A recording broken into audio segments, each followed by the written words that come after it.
Every time you eat flesh, you're not just feeding your body, you're feeding a ritual, a blood ritual. An ancient hidden system that survives by disguising death as food. They told you it's protein, tradition, culture, but it's not. It's trauma, it's frequency, and it's worship. Worship of who? Of what? Let me tell you the truth. When you consume flesh, blood, and bones of a murdered being, you are partaking in the ancient worship of Baal, Moloch, and lesser known forms of Saturn. These are not just myths, they are the original energy harvesters. Gods of sacrifice, time, death, and control. And they were never banished, they were globalized.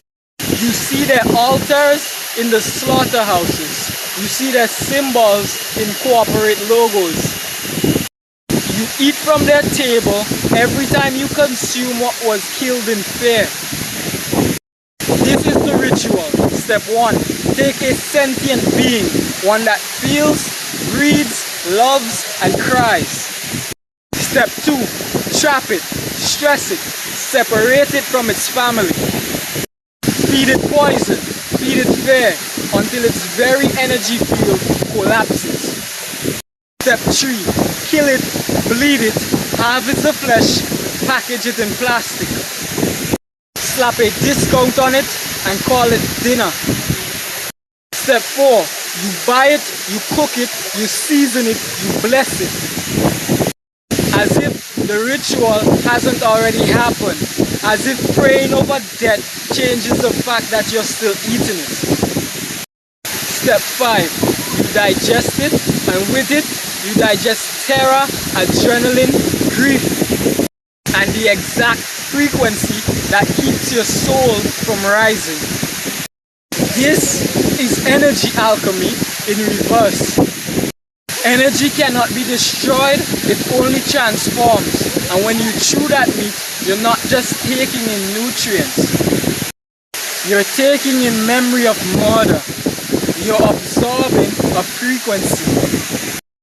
And it does not rise. It drags, it clouds, it weighs you down. It pulls your awareness into your stomach, into your fear, into your root chakra. And disconnects you from your heart, your breath, your God light. Why do they want you eating this way? Because a soul in its highest state doesn't comply, doesn't obey, doesn't fear. A soul vibrating in light breaks systems. So they feed you death over and over to keep you in survival mode. To keep your nervous system overwhelmed. To keep your light body heavy. To keep your kundalini from rising in your spine. You think it's just food. No, it's frequency control. The real cost of flesh. Every bite is karmic. Every bite is a contract. You are co-signing a debt you didn't commit. And calling it culture, but your spirit knows. That's why it rots inside you.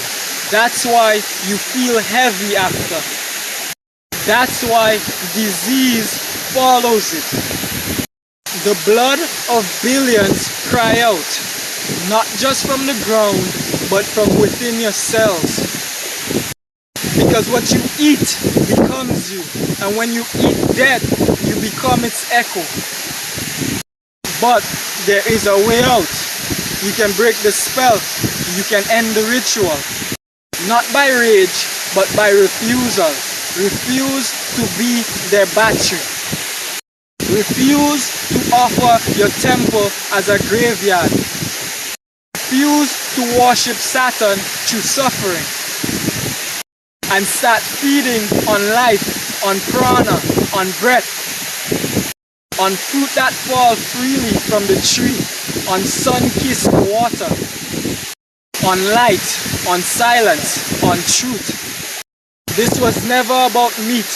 This was always about control. And now you know you must choose, keep feeding the beast or become the light that ends it. No more blood, no more sacrifice, no more spells. The flesh ritual ends when you say, I remember who I am. I do not consume death, I embody life.